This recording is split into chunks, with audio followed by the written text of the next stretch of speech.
hours just before D-Day, thousands of Allied soldiers are readying themselves for the battle ahead. Personally, I found myself saying a prayer. And it was a prayer that just didn't end. You just keep talking to yourself. And that prayer was not that may I live through this so much as may I do my job and not let your buddy down. That's the important thing. The paratroopers flying into France are at the leading edge of a vast invasion force. Beneath them, thousands of amphibious assault troops, special forces divisions, and fleets of bombers leave the coast of southern England. You could see all the ships at sea, literally hundreds and hundreds of ships, and you felt like you could walk from one deck to the other. The invasion plan calls for landings on 5 different Normandy beaches. Americans to the west on beaches codenamed Utah and Omaha, and British and Canadians to the east on Gold, Juno, and Sword. Years of painstaking research has gone into this plan, with the most critical intelligence provided by air reconnaissance units. Generals have to make decisions based on several factors. Are the beaches a practical place for landing? What are the problems when you get to the beaches? How heavily are they defended? And many of these things can be determined by photographs taken from high, medium, or low level.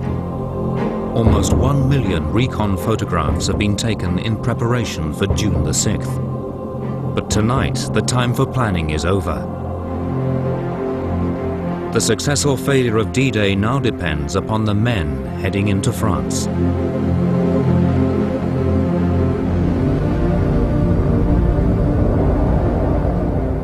D-Day begins just after midnight, when under the cover of darkness, 3 gliders are towed to the French coast.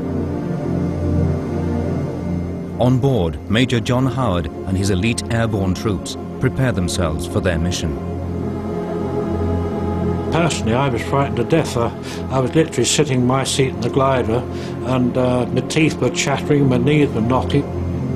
I thought, well, you know, this is my last time on Earth, and I'm going to I'll probably die within the next hour or two. 6.5 hours before the beach landings are due to begin, these men must capture Pegasus Bridge. Lying just 4.5 miles from the invasion beaches, the bridge must be taken intact. Allied forces will need to cross here as they fight their way inland. Air reconnaissance images have enabled the men to carefully plan their attack on the bridge. We could see really every detail. We could see the design of the trenches cut into the banks of the canal. We could see a pillbox on the end of a canal.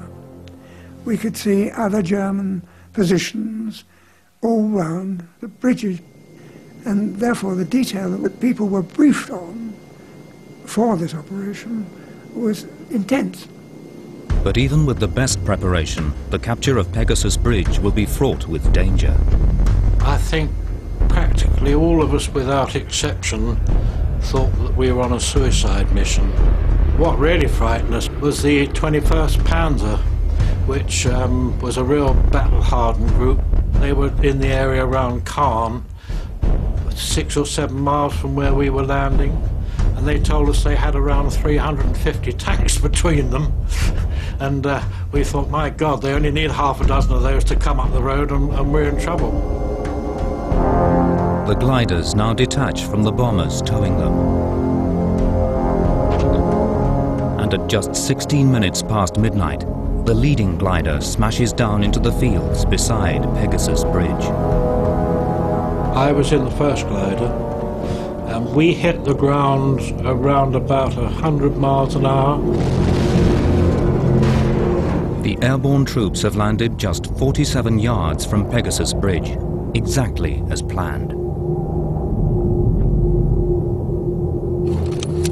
Then there was a great scramble to get out because, you know, the last thing you want to be when you just landed close to a guarded bridge is to be sitting in a wooden glider. Almost as soon as we cleared the glider, Major Howard, typical of him, he was up on the bank of the canal saying, "Come on, boys, this is it, come on!" And we all charged after him. We'd been told that the Germans had got explosives on the bridge, and as soon as they thought it was under attack, they'd been ordered to blow it up. So we had to get there fast. And Danny Brotheridge, who was our platoon commander, he went charging across the bridge. We went charging after him. Lieutenant Brotheridge leads the charge across Pegasus Bridge. We were shouting our heads off and making as much noise as we could to frighten the German. Brotheridge fires the first Allied shots of D-Day, killing one of the sentries.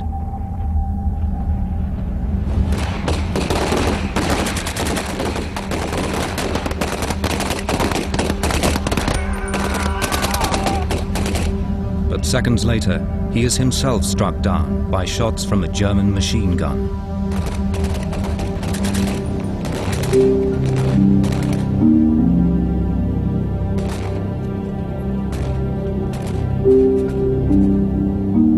The British lieutenant is the first Allied soldier killed by German bullets on D-Day.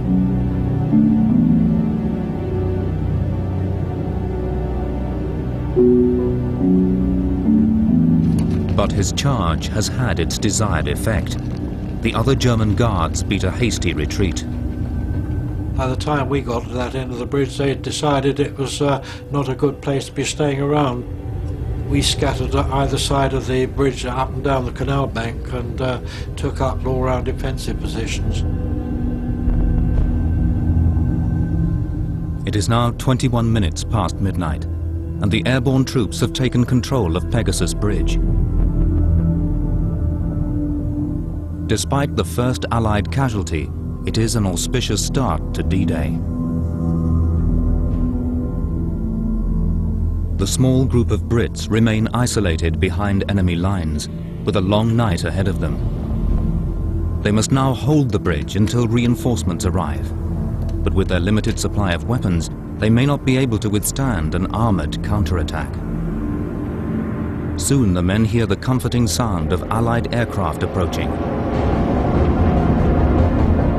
23,400 American and British paratroopers are on their way to Normandy, and by 1 a.m. they are getting ready to jump.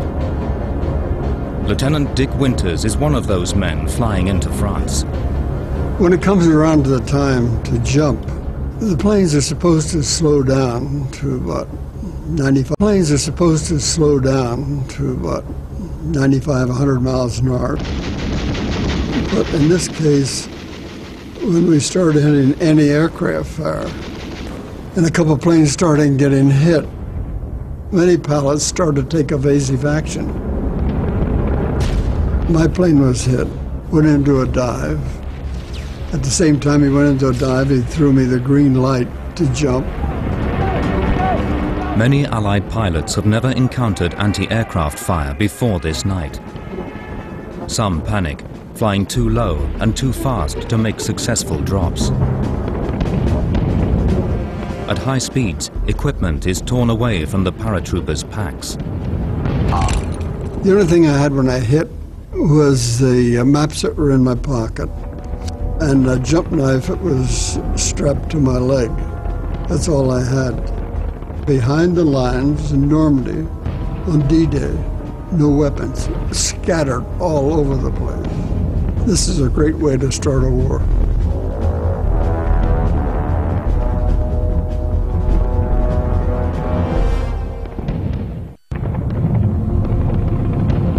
(1 a.m. on June the 6th, 1944, and D-Day is underway. Over the next 24 hours, 156,000 men will be landed across a 50-mile wide stretch of coastline. Allied reconnaissance planes have photographed the entire length of the German coastal defenses, and the images they bring back strike fear into the hearts of Allied planners. This intelligence reveals that Hitler has built the greatest fortification in history. It is a 1,200-mile barrier of concrete and steel and is known as the Atlantic Wall.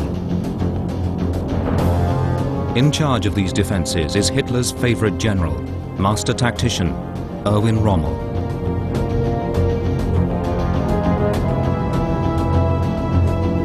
For the recon pilot sent to photograph the Atlantic Wall, the risks are enormous. I sometimes felt it was rather like being John Wayne on a horse out in front of the caravan going west, wandering around through the hills looking for the Indians and hoping that they wouldn't catch you and scalp you before you got home. We could cross the channel at about 50 feet below the radars at high speed, turn parallel to the beach at low tide, run all cameras while you're charging down the beach at about 350 miles an hour, more or less like a duck in a shooting gallery.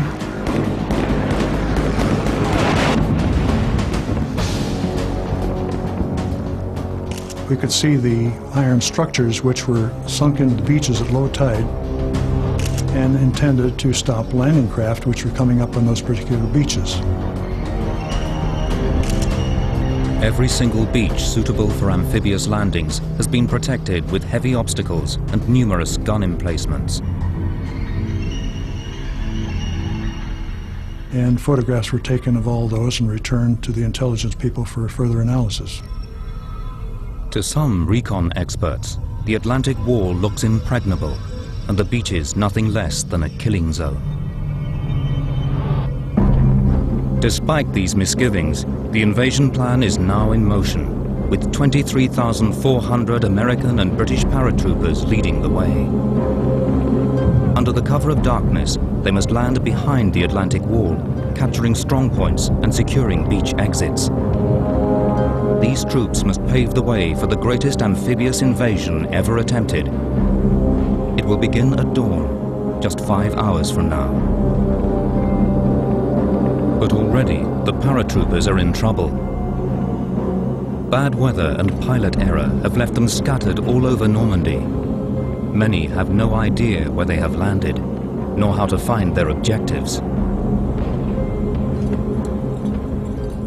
It wasn't too long we ran into one of my sergeants who was coming down this road, and we had these little crickets, so with a click-clack.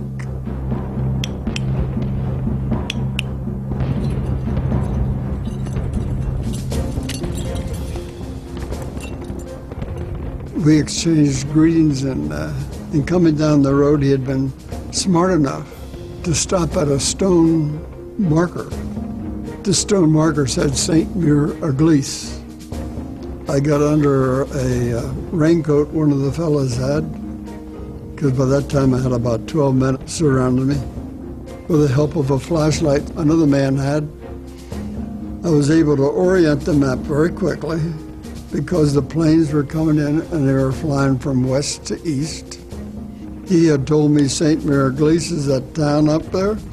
There was St. Muir Eglise in my map. I knew exactly where it was.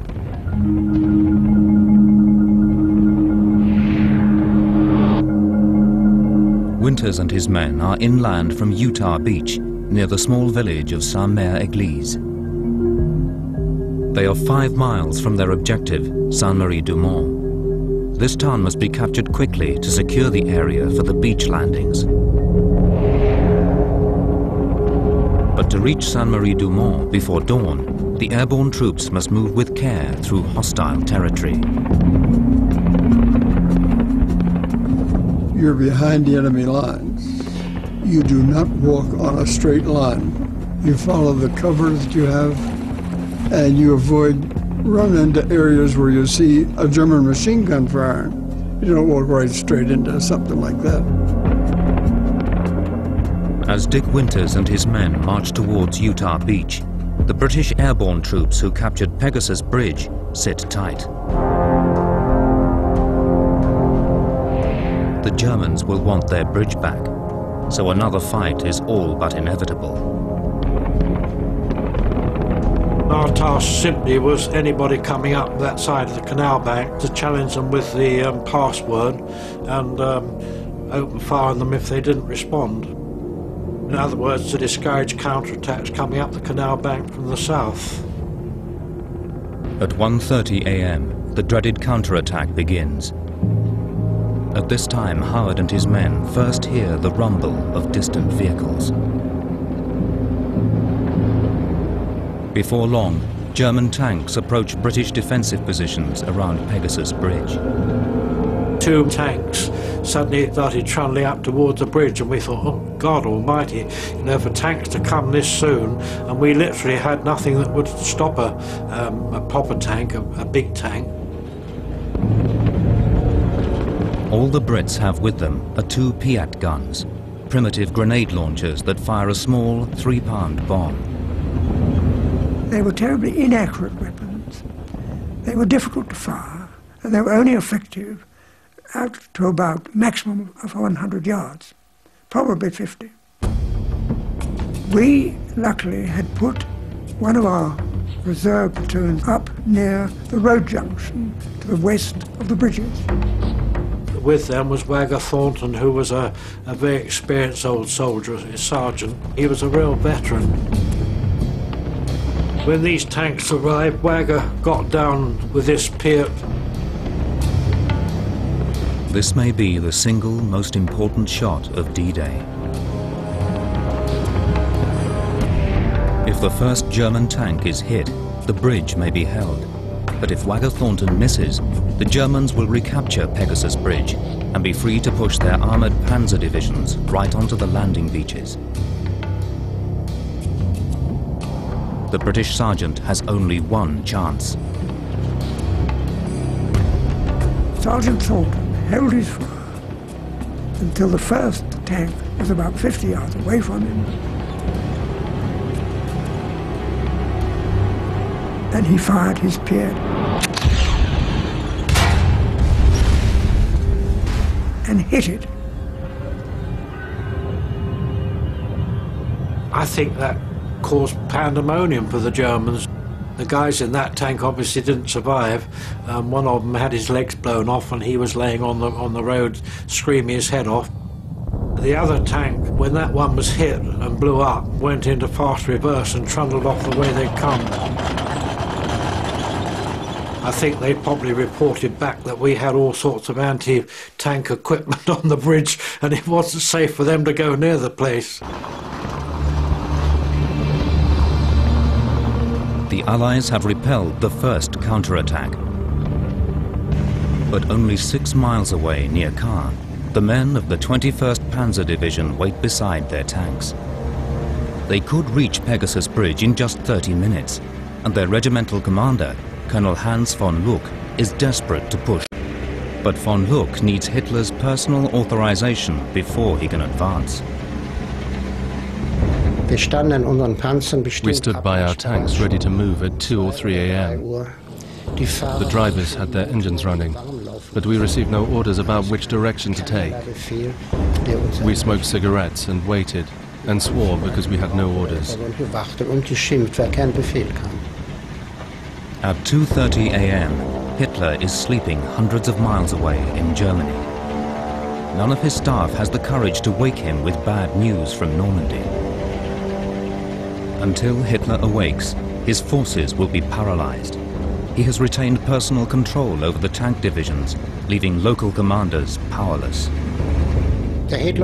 Of course, from Berchtesgaden or from his command post in East Prussia, Hitler had no idea what the right decision would be for Normandy. The only people who can decide are the people on the ground. Hitler couldn't do that. Hitler's most trusted general, Erwin Rommel, is in charge of the defenses. And if he were present in Normandy, he would lead the German counterattack. But tonight, a simple family gathering may change the course of history. It was his wife's 50th birthday on the 6th of June, and you can understand why he would want to be at home.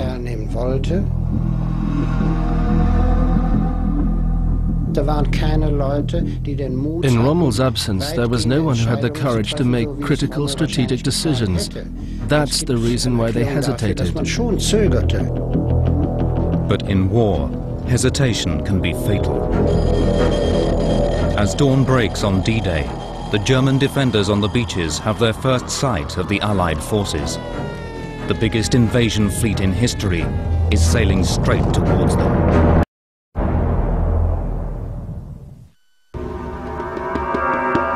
"3 a.m. and at air bases all over southern England, Allied bombers are being prepared for their part in D-Day.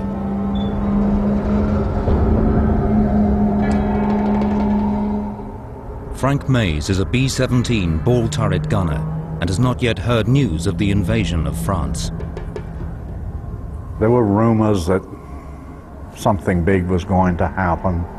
Nobody really knew what. One of the rumors was that they thought that the Germans were going to invade England. So everybody was pretty uptight. Frank does not have to wait much longer before he learns the truth about June the 6th and D-Day. They came through and got me out of the bed. We grumbled a little bit, went down to the flight line, and the briefing officer told us that this was the day that they were going to invade the continent.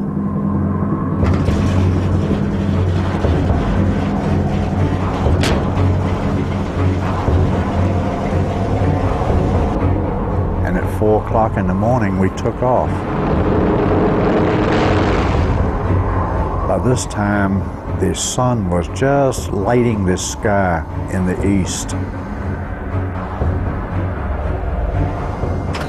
I turned my turret to the rear and looked, and as far as I could see, there were airplanes, there were bombers.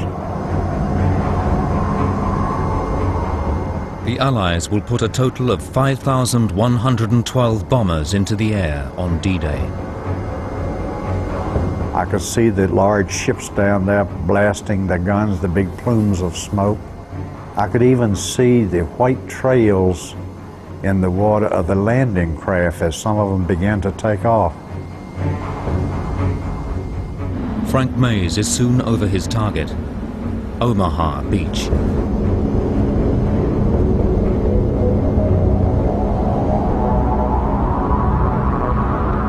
We just carpet bombed a strip from out in the water, inland, for the invading forces to come in on. I saw shells exploding in the water, on the land, on the shore, and I was glad that I was not down there. In the years since D-Day, controversy has raged over the accuracy of the Omaha Beach bombardment. Not a single damn bomb was dropped on Omaha Beach. What in the hell is wrong with you guys? Can't you read the map? They had been ordered at midnight to delay their bomb drops up to 30 seconds. That would put them halfway to Paris, you see. So a lot of old French farmers back here had their living hell scared out of them. And a lot of fine dairy cattle, you know, were killed. Yet the bomber crews are certain that they did their job, and did it well. I could tell that there had been a complete path bombed from the water for a full half-mile inland. There was nothing left down there. To this day, the controversy is still unresolved. Certain beach areas were bombed effectively, but in other places, the German defenses remain intact. Wir haben von der Bombardierung kaum etwas mitbekommen. We were hardly touched by the aerial bombardment. Der ganze Bombensee, A great sea of bombs fell behind us, im Land herunterkam, bei uns but only a few exploded anywhere near our bunker. eine Handvoll Bomben gefallen, aber nicht mehr. Planners had expected the bombardment to obliterate German beach defenses. But the concrete pillboxes and bunkers overlooking the beaches are largely undamaged.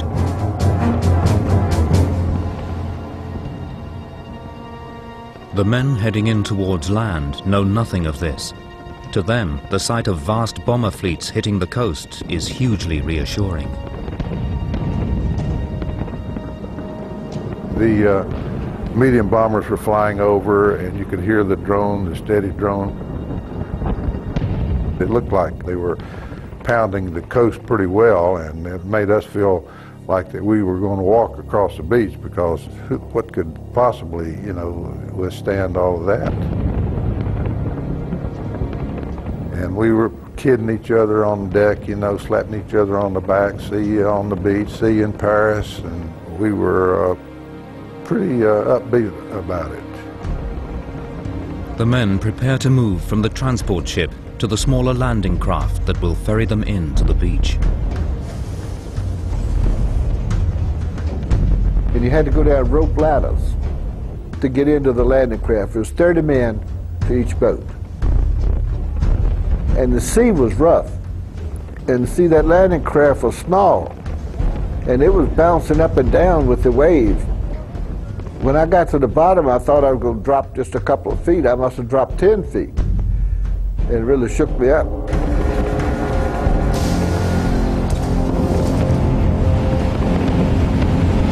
We started circling around and around, waiting on the rest of the landing parties to get out of the big boat into the ocean. The sea was rough. I mean, it was really rough.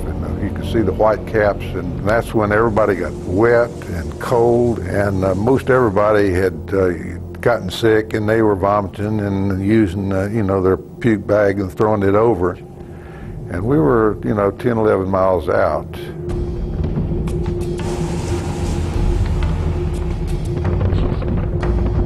This image, captured on the morning of D-Day itself, shows Bob Slaughter's objective on Omaha. The hills behind much of the 4-mile length of this beach present a problem for the Allies. They prevent armor moving inland in support of the troops. Realizing this, the Germans have concentrated their defenses around a few key roadways leading inland.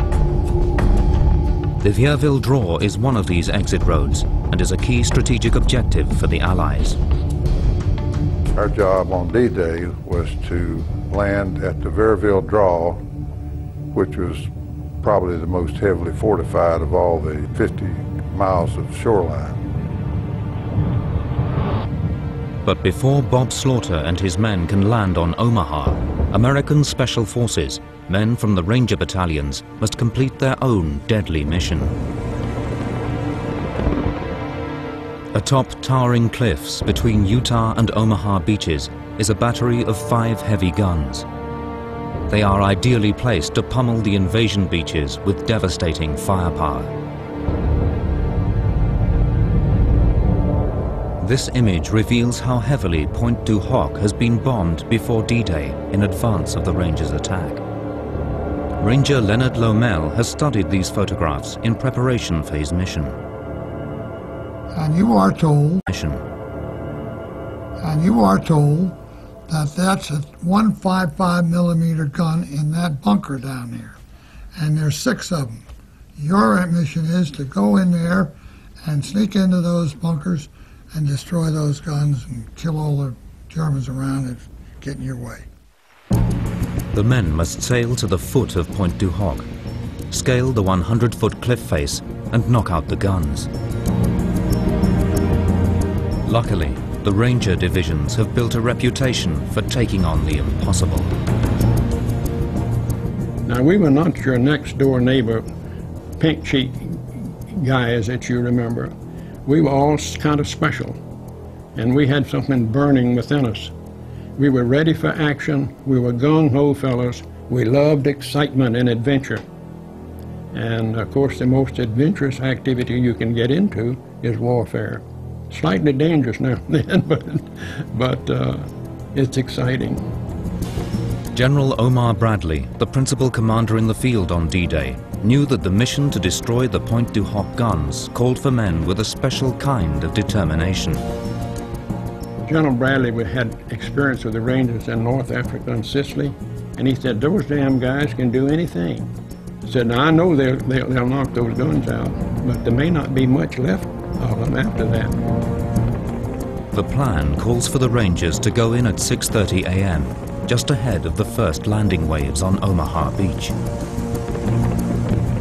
They will then only have a short time in which to climb the cliffs and destroy the guns. But at first light, the plan is already breaking down. On D-Day morning, about daybreak, we were all straining our eyes, trying to make out something, you know, on the horizon. As things began to get clearer and clearer, it didn't look right. And it was Colonel Rudder, who was in the boat just ahead of me, who was the first really to take action. He said, "Hell, that's not Point du Hoc." And he turned around to his bosun and gave him an order to flank right. And he wouldn't.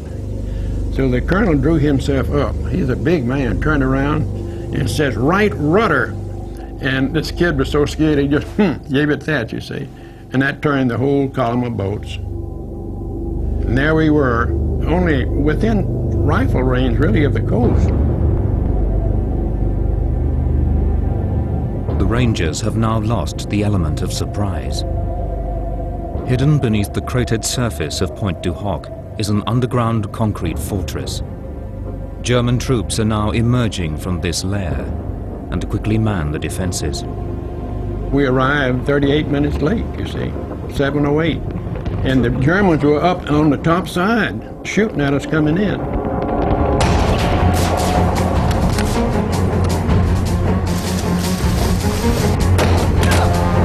The Rangers will now have to climb the cliffs in full view of the enemy. But they must destroy the Point du Hoc guns, no matter what the cost. You pour the blood out of your boots and keep right on going. The thing you want to constantly keep in mind, you've got to achieve that objective. That's what you're here for.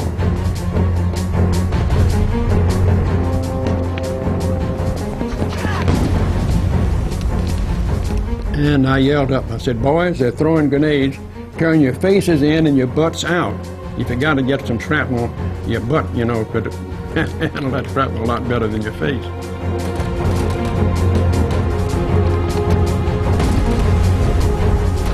Some Rangers are shot, others fall to their deaths. But there is no question of giving in. And they were trying to cut the rope. And they were trying to shoot our fellows off the ropes. And they dropped grenades on it. Anything they could do or think of to drive us back in the sea, they were trying to do. And we, on the other hand, were trying everything we could think of to get up there and kill them.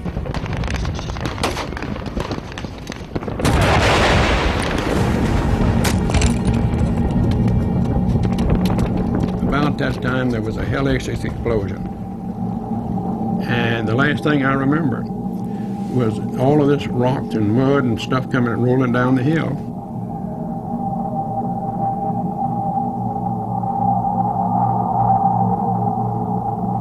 And I was out for I don't know how long. And when I woke up, it was the pain in my legs. And I learned later that I had blood blisters on my legs. And I looked around and looked up there, and here's this German soldier leaning over the cliff. He had his chin in his hand like that, leaning over, you see. I looked around for my Tommy gun. It was butt out, muzzle down in the mud. I pulled it out, and he was still standing there. I said, "Well, you bastard." I raised up. Click. It wouldn't fire. My gun was clogged up with mud. And I thought to myself, ain't this a hell of a note? Here I am in the damnedest war in history. It was no gun. Now, why that German up there didn't shoot me, I don't know. He could have, very easily. He could have picked me off. While James Eichner must resume his climb from ground level, other Rangers are nearing the cliff top. And as Bob and I were pulling ourselves up the rope, we were maybe 10 feet on the top, when Bob said to me, he says, "I can't make it. Can you help me?" And I said, "Honest to God, Bob, I can't help you because I'm wondering myself if I got enough strength left to get to the top." And then I looked up and I saw Reuben up there, and I yelled up to Rube, I said, "Rube, grab Bob, his strength's about to give out." And he reached over and grabbed him by the back of the neck and slung him over the top of the cliff. Both Lommel and Eichner reach the top of Point du Hoc. but others are not so fortunate. 16 men die while climbing the cliffs. When the surviving Rangers reach the top, they are shocked at the devastation wreaked by Allied bombers. When we got up there, it looked like the moon. There were so many shell holes and craters. You run into this shell hole, it would have some Krauts in it, the next would have Rangers in it.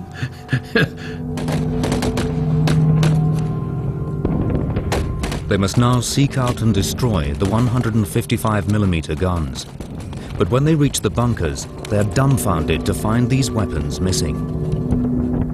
That was a horrifying experience to sacrifice the life of men and then find when you got there the guns weren't there.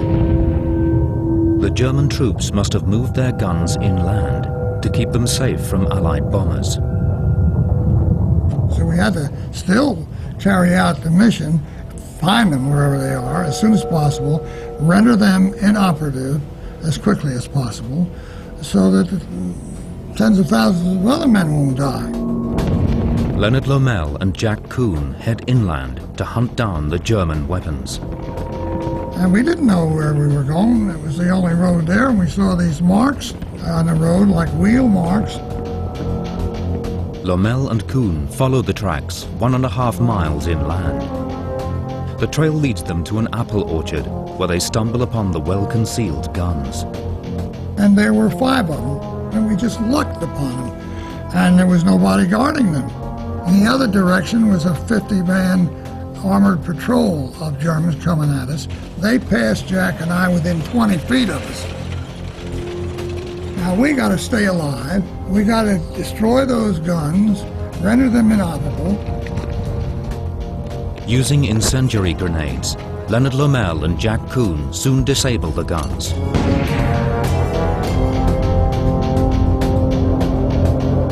We had accomplished our objective. The patrol had found the big guns and put them out of business. We had cut the highway and denied its use to the enemy. He couldn't send reinforcements down to Omaha because we had him blocked off, and had knocked out the communications. We had accomplished our mission. This photograph, taken on D-Day morning, shows James Eichner and his buddies resting during a lull in the fighting. We had relaxed there in our little shell hole, me sitting there taking a drink out of my canteen. And we expected to see our relief coming down the highway at any time. They were supposed to get there at noon on D-Day. In fact, it will be a full 2 days before reinforcements reach the Rangers on Pointe du Hoc. In the meantime, they will have to fight on alone, holding their position in the face of relentless counterattacks. By the time reinforcements finally arrive, only 90 Rangers out of the original 225-strong force will still be standing. Further along the coast, waves of Allied troops are now approaching Omaha Beach. The landing craft are no longer in any danger from the guns of Pointe du Hoc. But this beach landing will prove to be one of the bloodiest episodes of World War II.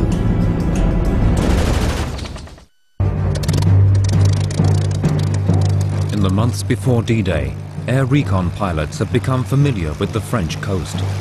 But today, June the 6th, 1944, will be different. Today, they will be photographing history in the making. There were so many aircraft in the air. It was a matter of keeping your eyes open and weaving left and right to avoid formations, squadrons of bombers coming in. And when I looked down at the sea, there were so many battleships, destroyers, and landing craft, I felt I could have jumped out and not got my feet wet. Throughout the whole of D-Day, the men of the recon squadrons patrolled the Normandy skies, recording the landings as they happened. The plan was to photograph the whole invasion coast, flying back and forth parallel to the beach. Far beneath the recon planes, and clearly visible on the earliest photos from the day, are the first waves of Allied landing craft.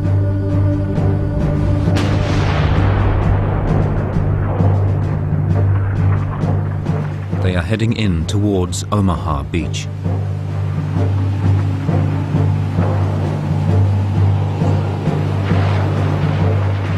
the rocket ships began to fire. The excitement was unbelievable. And the sea was terrible. That boat was floundering around. And I looked behind me and men were seasick. As we got in a little bit closer, when we got in, say, 300 or 400 yards from the shore, we started taking artillery and mortars, and they started falling around. And of course, they would send a geyser of water up, and they would rain right back on us. And then your belly really got to churning. It was getting pretty hairy then.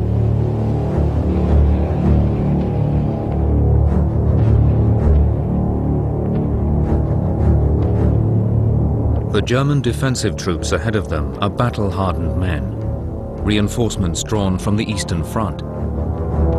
Yet even experienced soldiers such as these are stunned by the size of the invasion fleet heading towards them. When the landing fleet arrived, it was unbelievably huge. We said, this can't be happening, so many ships. The horizon was black with ships. But when they came closer, we quickly got into the bunkers and manned the machine guns.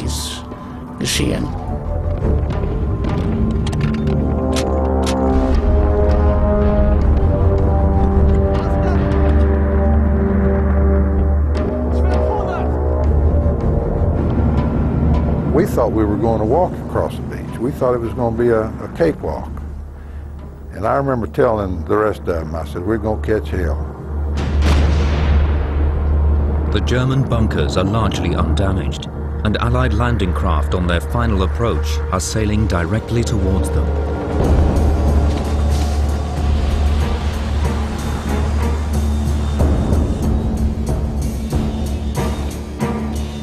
You can see the tracer bullets zigzagging across the beach. The puffs of smoke from the mortars, and you could hear the artillery shells going over and so forth.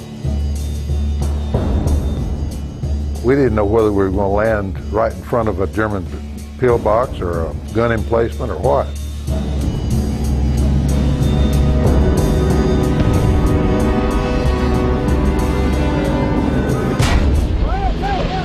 When that ramp went down, the captain went off first.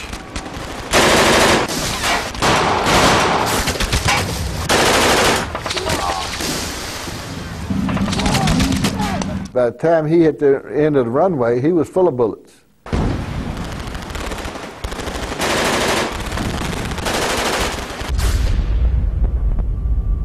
The machine gun just opened up. They had a sort of crossfire from two different guns up in the cliff.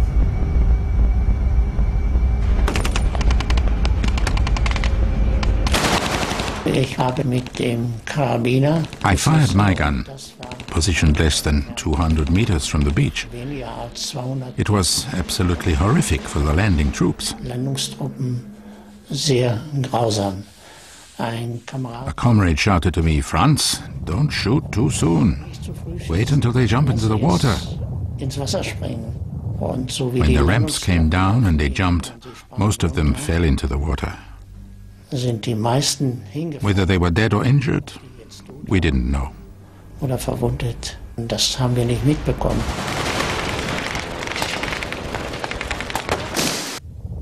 Two other men went off. One of them was a friend of mine. He was hit. I was the fourth man. And this was the first time I'd ever been under fire, remember. It's the first time anybody tried to kill me. And when the excitement of being scared to death, I fell off to the side. And I went straight to the bottom. Now, this water was cold. It was cold as blue blazes.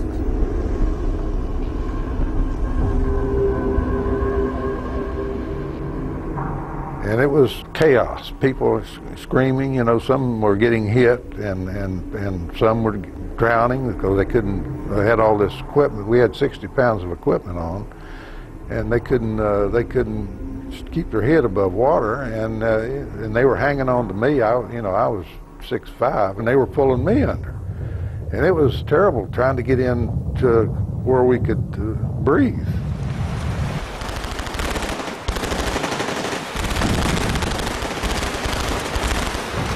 And when I come back up, got my feet on the bottom and give a push, and I come up, and the captain was hollering, "I'm here to help me."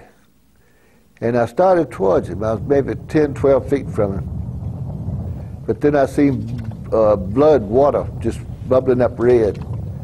And I said, man, I better save my own life. There's no need. And at this time, I looked back, and all the rest of them coming off the boat were being just cut down like you would. I hadn't counted on this.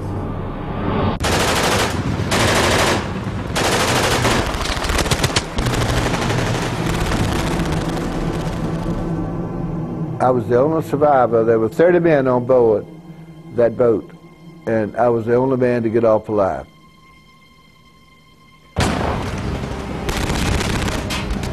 So I got up as close to the water's edge as I could, and my number 1 and number 2 gunners were right with me. We lost a machine gun in the water. We had the tripod, which was worthless without a gun, and we had 1 box of ammunition.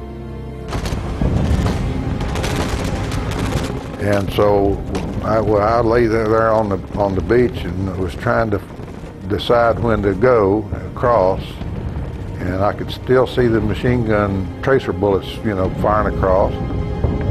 The tide was coming in real fast. It's a terrible tide there on Omaha Beach. The tide comes in so fast at Omaha that many injured men are unable to crawl to safety.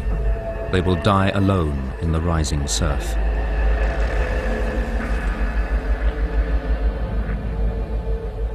I finally got to the edge of the water, and I heard somebody holler my name, and it was my sergeant. Somehow he had made it to the beach, but he was badly wounded.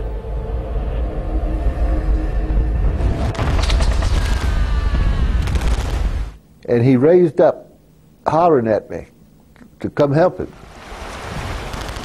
And when he raised up on his elbow, a sniper up in the cliffs spotted him.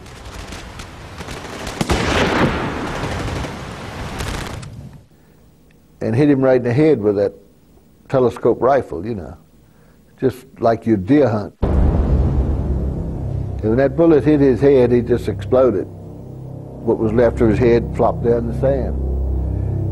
And I knew there wasn't no need going over there. So I buried my face and head, put my hands over my head and everything best I could, because I figured he'd seen me too. He'd almost bound to have seen me. And I just waited there for my shot to see me. And I just waited there for my shot to come.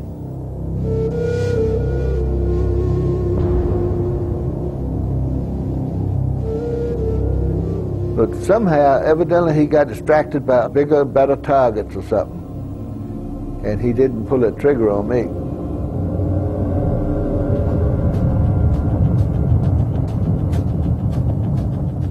And I started to crawl, just inch at a time. And I would peep up and see a dead body. And I'd crawl to that dead body and lay beside him for a while. During this time, I passed body parts, little everything. You can't imagine what was laying there. I run upon men that were not dead, but were just blown apart. It's just amazing how sometime you can live being blown up as bad as you were. And they were screaming and hollering, but there was nothing I could do for them. I just crawled by.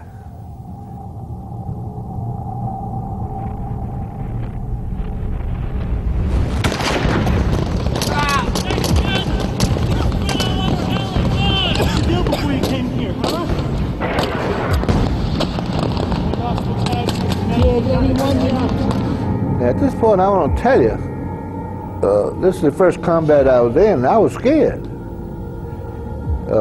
I mean, I was scared good.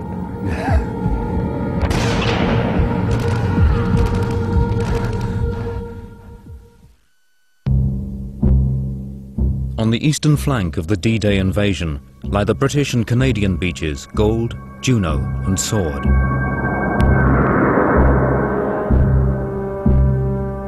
At 7:26 a.m. on Sword Beach, the first assault waves run into danger.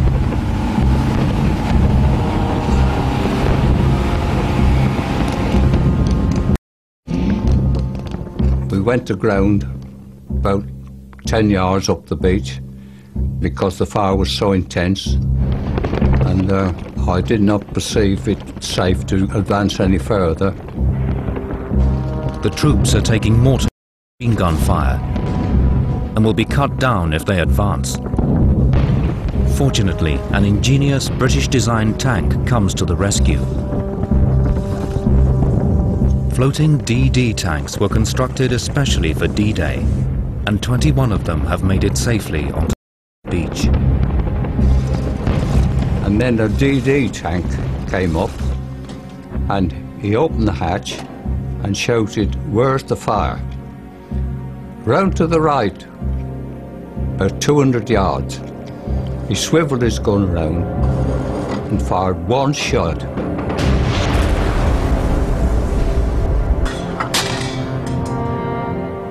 No more mortar fire, complete silence, and even the machine gun fire from the enemy had gone. The gun on the DD tank was absolutely essential. It dominated the beach. Once it was on, that was it. Throughout the morning, DD tanks continue to attack German positions on Sword. Amidst the battle, successive waves of troops are offloaded onto the beach. Some men from these later waves are remarkably level-headed. Showing no concern for gunfire and mortar blasts, they sit down to enjoy a mug of the national drink. When soldiers hit the beach, the first thing they wanted to do was, after a long sea journey, was have a brew of tea. We had to discourage them from doing that because we didn't want them on the beach in groups brewing up tea. We wanted the beaches clear so that people could move over it, tanks, vehicles and everything else. No, you get off, knock those Germans out and then you could have a cup of tea. The British troops soon regroup and before long continue their advance. This aerial photograph shows men and vehicles streaming inland from Sword Beach.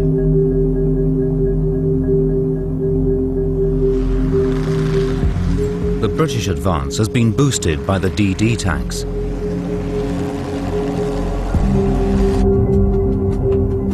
But in the rough seas off Omaha Beach, all but one of the floating tanks are swamped and sink. The men here will have no armored support to protect them from German machine guns. Their only chance of cover lies far ahead at the foot of a concrete sea wall. To reach it, Sergeant Bob Slaughter must cross a great stretch of exposed beach. It was 300 or 400 yards of flat sand. That's 3 football fields or 4 football fields end to end, and it was a long way to go. While I was lying there contemplating what to do, I saw one of the men from the boat to our right. He starts running across the beach. They shoot him and he falls to the sand. And he starts screaming because he's wounded. And one of our medics went out to help him. And they shot the medic.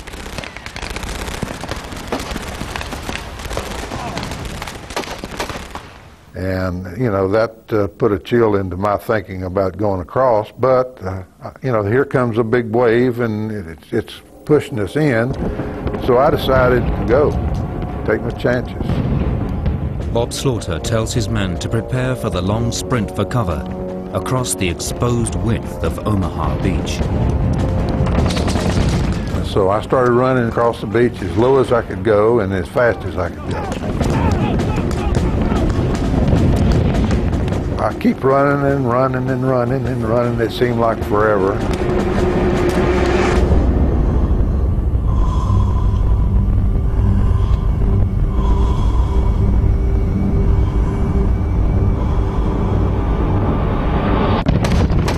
And I got to the seawall, and here comes Williams and all Gary right behind me.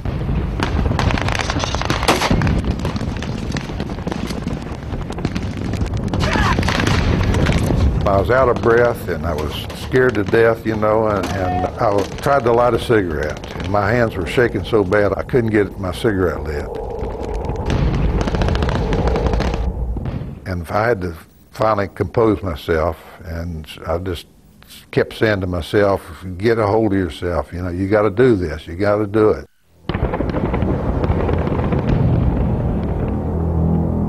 And finally, after a long time, inch at a time, I got to that wall.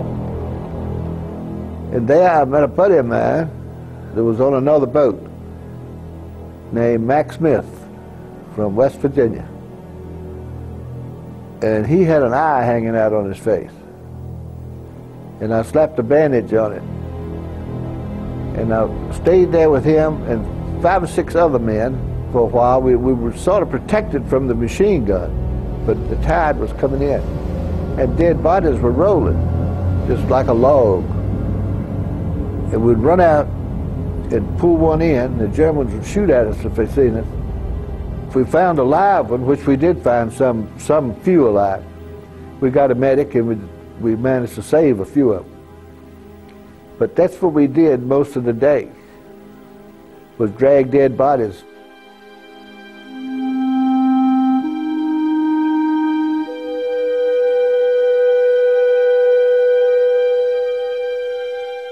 The landings on Omaha have clearly not gone to plan. Dead and wounded cover the beach. And those men left alive are pinned down at the sea wall. To stay here will mean certain death. But it seems like suicide to move ahead with no artillery or tank support. By 8:30 a.m., the D-Day commander, General Omar Bradley, contemplates the abandonment of Omaha Beach. He even considers landing the next waves of American troops on the British beaches. But General Bradley has one last card to play.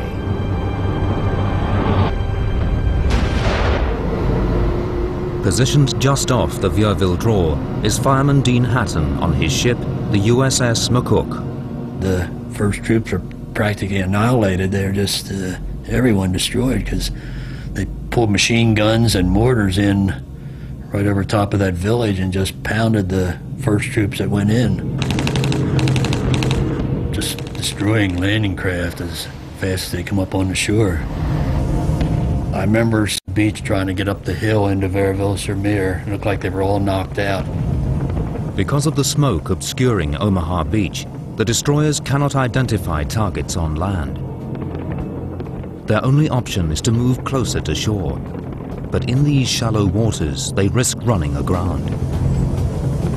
They must make an agonizing decision. Watch the infantry be wiped out, or risk losing their ships. The skipper said, if we have to run this ship ashore to knock out those guns, we're going to do it. We wanted to protect the troops that were landing because they were taking a horrible beating. When we came in for closer fire, we could see the men on the beach. It was just a jumble of vehicles that had been hit and littered the beach. We came in within 500 yards, just almost scraping bottom for destroyer. The landing craft were being fired upon, and we tried to knock out the gun emplacements before the landing craft went in. Some we knocked off on the first run, 4 or 5 inch firing, rapid fire, but take a pillbox right off of the side of the cliff.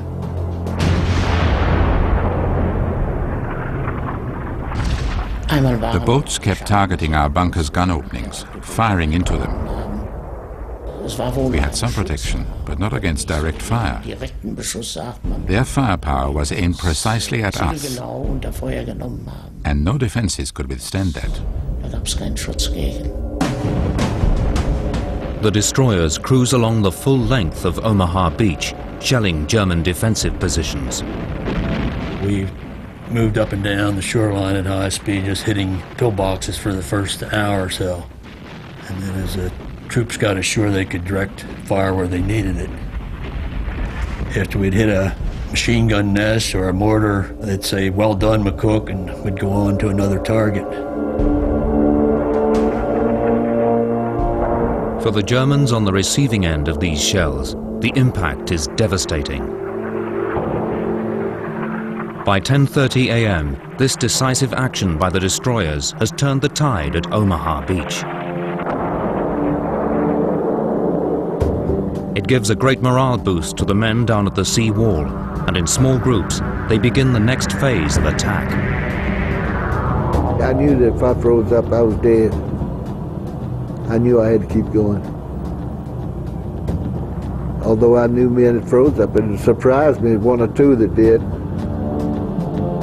Still facing a barrage of German gunfire, the men start to move off the beaches, up to the hills and bluffs inland.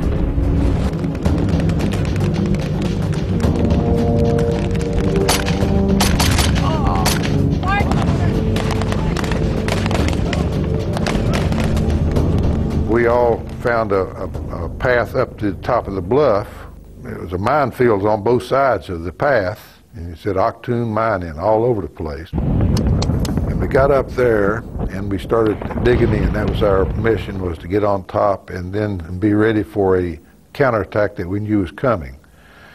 We were expecting, tanks within 24 hours. As soon as we got up on top, we could see this German naval Werfer position.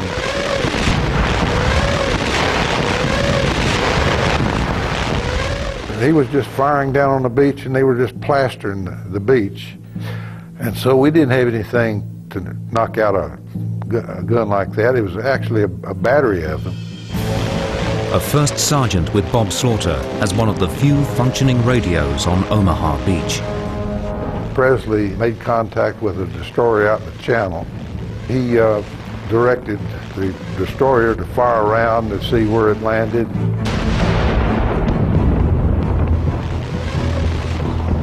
And then he walked it into that target and knocked out that naval Werfer position. So that was one of the great things that I saw on D-Day. They saved a lot of lives by knocking that thing out. All across Omaha Beach, small groups of men and officers are taking the initiative, slowly making progress inland.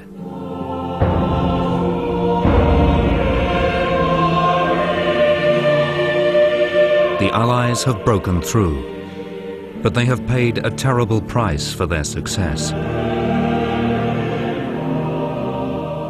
By 11 a.m., hundreds of men have already been killed on Omaha Beach, and the day is not yet over.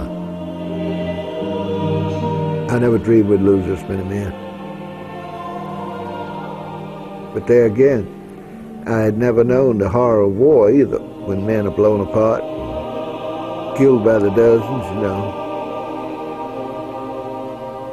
I didn't dream it would happen.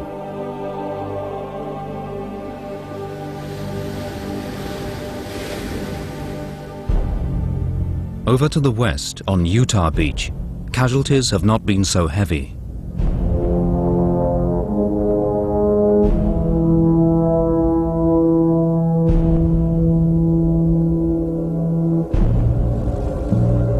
When we stopped, it was right up on the beach. The ramp went down and we walked on the beach and didn't even get our feet wet.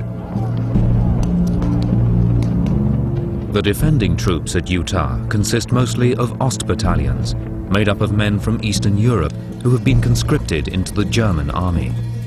Many are reluctant to risk their lives fighting for Hitler. They were totally disorganized. We were lucky to that degree that they were disorganized. So hence many of them just threw their hands up, others were killed, many of them just took off, and we captured quite a few of them. So they offered little resistance. But as the men from Utah Beach move inland, they start to encounter heavier opposition. They're also moving into very unfamiliar terrain.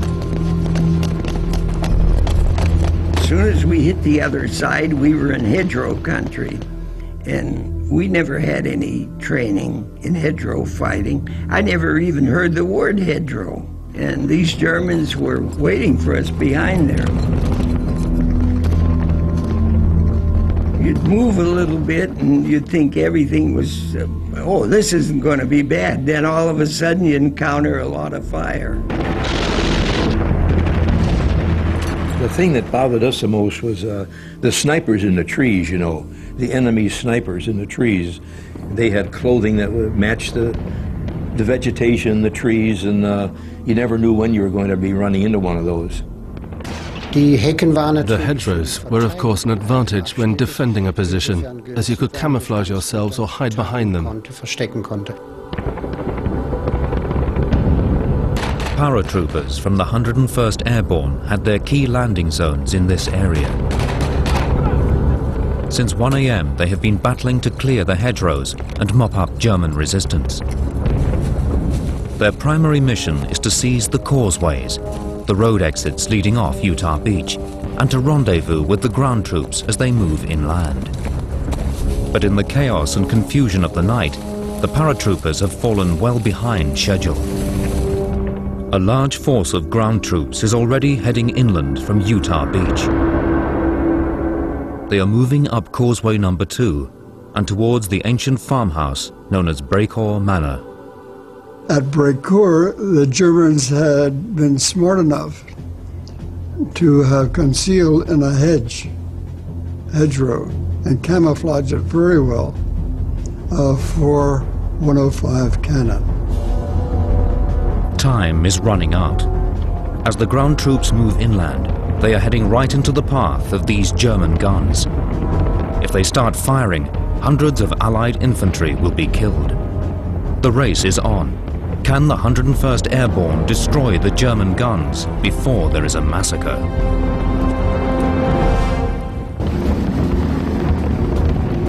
"8:30 a.m. on D-Day morning, and all along the invasion front, men are fighting their way inland. But the Allied soldiers coming ashore on Utah Beach are advancing right into the path of German 105mm heavy guns. These are hidden inland at Breakour Manor, and if they open fire, there will be carnage done on Utah Beach. The paratroopers of the 101st Airborne are attempting to knock out these weapons.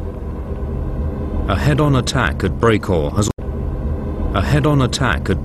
has already failed. So the commanding officer asks Dick Winters to try a different tactic. Colonel Strayer said, "Take care of this fire from the right flank." "Yes, sir." I crawled out there by myself. Got close enough that I could see where this position was. I decided I was going to hit this thing from the flank.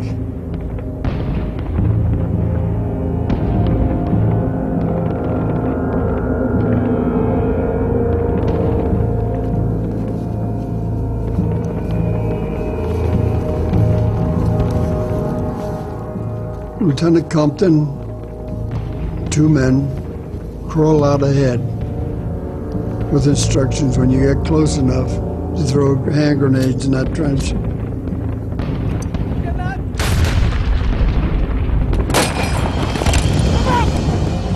When you run into a position like that, get into the trench on one of the flanks, and then you can take them on one at a time. That's exactly what we did.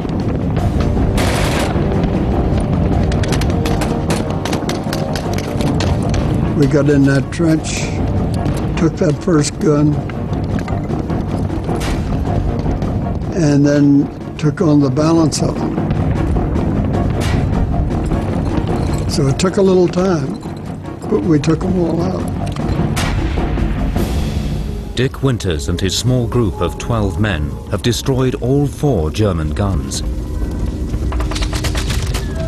But they are now taking fire from concealed machine gun positions. Winters decides to pull his men back. But as he does so, he stumbles upon some intriguing German documents. As soon as I picked them up, I realized what I'm looking at. I'm looking at maps that have the entire defense for the entire Utah beach. Down to barbed wire, minefields, the way the machine guns were distributed, their strong points. My goodness, I must get this back to battalion right away. Hundreds of American lives could be saved if these maps reach the Allied commanders in time. And battalion looked at them, realized how important these were, and they gave them to Lieutenant Nixon. He took off for the beach. Within a few minutes, the defensive plans for the entire beach is in the hands of the commander. The American generals are thrilled with the maps of the Utah beach defenses. As a reward for their efforts, General Joseph Collins sends up the first available tanks to help Dick Winters finish off his work at Breakhall Manor. He brought the first 2 tanks to come up causeway number 2 to me. I had to crawl up on the tank itself and point out the hedgerow back here where all these machine guns are. These tankers had not had a chance to fire a shot yet. They had a heyday. They started firing those 50 caliber machine guns, and I thought they would tear the place up. They didn't know when to stop. They wiped them out in a hurry. The battle for Breakhall Manor is over. The 101st Airborne has cleared the way for the assault troops to move inland. We eliminated all this fire that would have been going down causeway number 2 for any troops trying to come in from the beach. They could have caused an awful lot of casualties and delayed the landing. As it was, the casualties were very, very light on Utah Beach, of which we're proud. Back down on the beaches, the worst of the fighting is now over. Some of the men who earlier fought their way inland now return to the coast to pick up supplies and ammunition. Things had improved a lot. You couldn't just walk up and down the beach, you know, you would get killed because there were still snipers and there was still a machine gun or 2 up there that were still operable. Omaha Beach is still far from secure, but German prisoners are already being brought in for interrogation. Down the beach, I saw a lieutenant with a couple of German prisoners. He was asking them where the minefields were. And the German, all he would say was his name, rank, and serial number. Now this guy was a little skinny, and he was ugly, and you know, he didn't look like a soldier at all. I would always picture the German soldiers as these, you know, great big blonde-haired guys. This officer just got mad, and he says, "Damn it, he says, if you don't tell me where the minefields are, I'm gonna blow your head off." And all he would say, name, rank, and serial number. So this officer shot his carbine right between his legs, and this German looked up at him and said, "Nick's here." I thought, my God, these guys are fanatics. And he was. I mean, you know, they didn't care. I mean, they were tough guys. Didn't look tough, but they were tough. These experienced, even fanatical troops are unlikely to step aside as the Allies push inland. In fact, just a few miles south of the beaches, armored panzer divisions are poised to counterattack.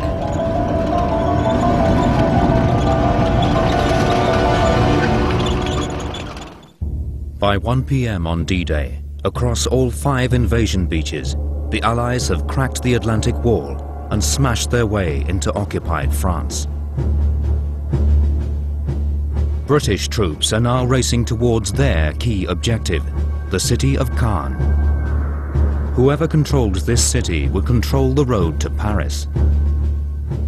The Germans are well aware of this, and in the months before the invasion have strengthened their defences around Caen.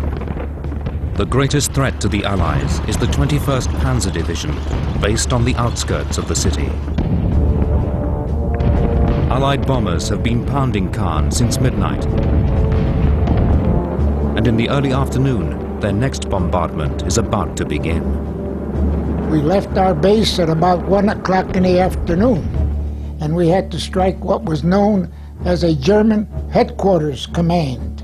This was in the city of Caen. It was an old castle that the Germans had confiscated and used for their headquarters. We had the honor of hitting it pretty hard. And our purpose was to drop enough bombs on there to kill everybody in there and to knock out their communications systems. The B-26s do indeed find their targets, and by early afternoon, much of Caen is burning. From the high ground, about 14 kilometers outside Caen, we looked down and saw a cloud of black smoke hanging over the city. And we thought to ourselves, my God, this is war. Werner Kortenhaus is part of the German 21st Panzer Division.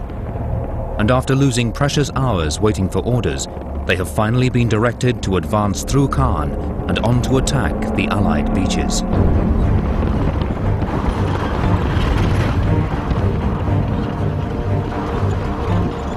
The main part of the division tried to drive north through Caen, but they found it difficult. Because of the bombing, the city streets were impassable, so they had to drive around Caen. They didn't reach their attack positions until 4 p.m. And by then, it was far too late.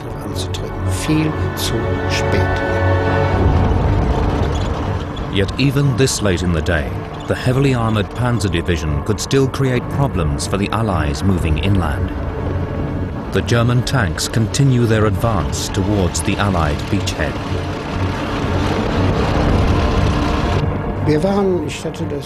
We were very unhappy. We were concerned about the dangers of driving during daylight, knowing that we could come under air attack. We would have much preferred to have driven by night. Thousands of Allied fighters are patrolling the skies over Normandy, seeking out targets of opportunity. We would attack anything that moved, no matter what it was. We would attack anything that moved, no matter what it was. Usually, as far as troops were concerned, we would generally only have to make one pass, and then they would get off the road and try to hide someplace. As the German Panzer Division moves up toward the beaches, it is spotted by fighter aircraft. We experienced an air attack at about 5 p.m. just east of Caen. We were standing next to our tanks, awaiting further orders, when the fighters approached us, flying low. We crawled under our tanks so that we had protection above us. But one man made the mistake of trying to climb inside via the tank hatch, and he was killed.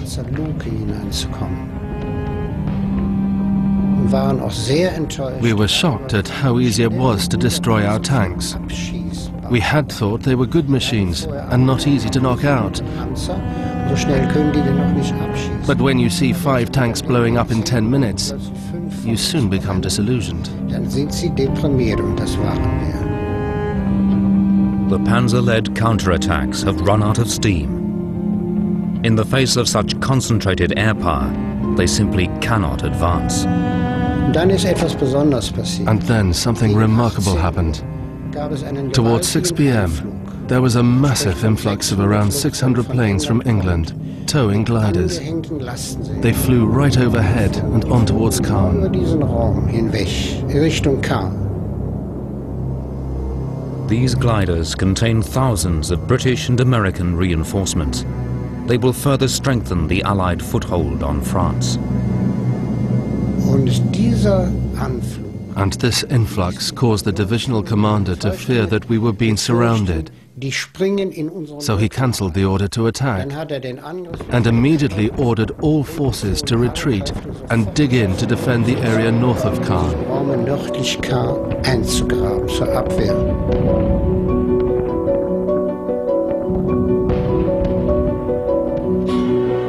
The Allies do not capture the city of Caen on D-Day, but their beachhead is secure. As darkness begins to fall, the aerial images reveal the vast fleets of gliders lining the fields of Normandy.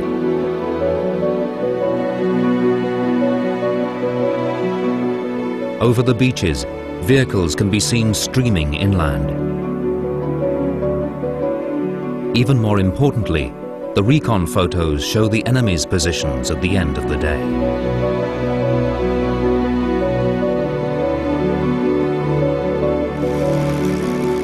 Just hours after the recon pilots land back in Britain, these images will be in the hands of intelligence experts. These photographs taken on D-Day would be analyzed by the intelligence officer, who in turn would go to the general and saying, that's where we are, that's where they are, that's where we have to send the fighter bombers to counteract them, that's where we have to direct the artillery shells from offshore. And all sorts of decisions are made on what the photographs revealed as to the disposition of the friendly and enemy forces. For Ray Beckley, D-Day is now over. He, along with the other recon pilots, is back at base, preparing for a good night's sleep. Thanking God I was an Air Force reconnaissance pilot rather than a ground pounder. Sometimes you were very happy to be a pilot, come back for a clean uniform, a decent meal, and a decent bed. There are no soft beds for the men who have landed in Normandy. After long hours of fighting, they rest when and where they can, often disturbed by enemy activity.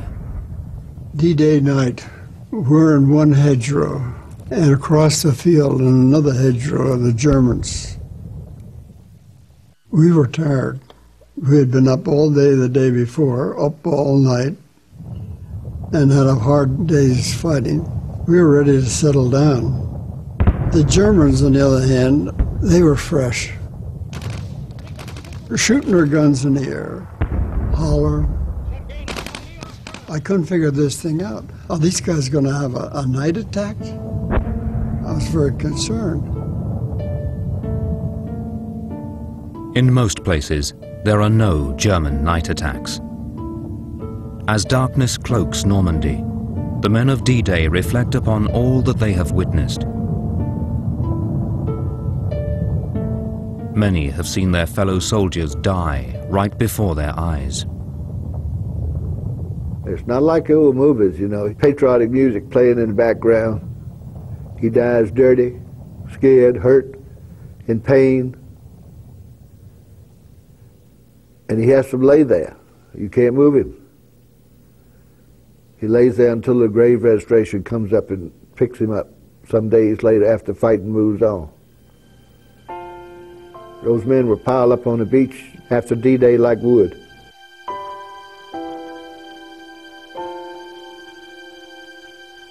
And those people were young, vibrant, some of them smart, and they didn't live to see their 20th birthday.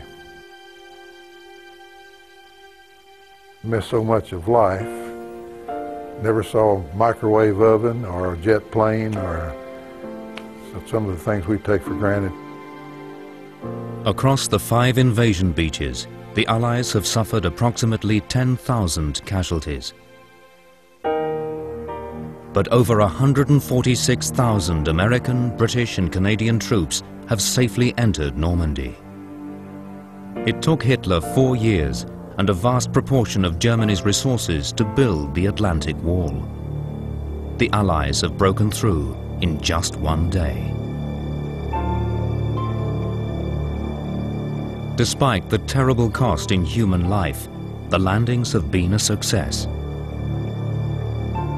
D-Day is the turning point, and from now on the Germans will be on the defensive, slowly retreating across Europe. Dick Winters is one of thousands of men who will fight on through the long months of war ahead. But for now, his thoughts turn to home. I got on my knees. I said, "Dear Lord, thank you for helping me live through D-Day. Now, if I live through the war, I hope to go home and find a quiet piece of land and have peace and quiet for the rest of my life."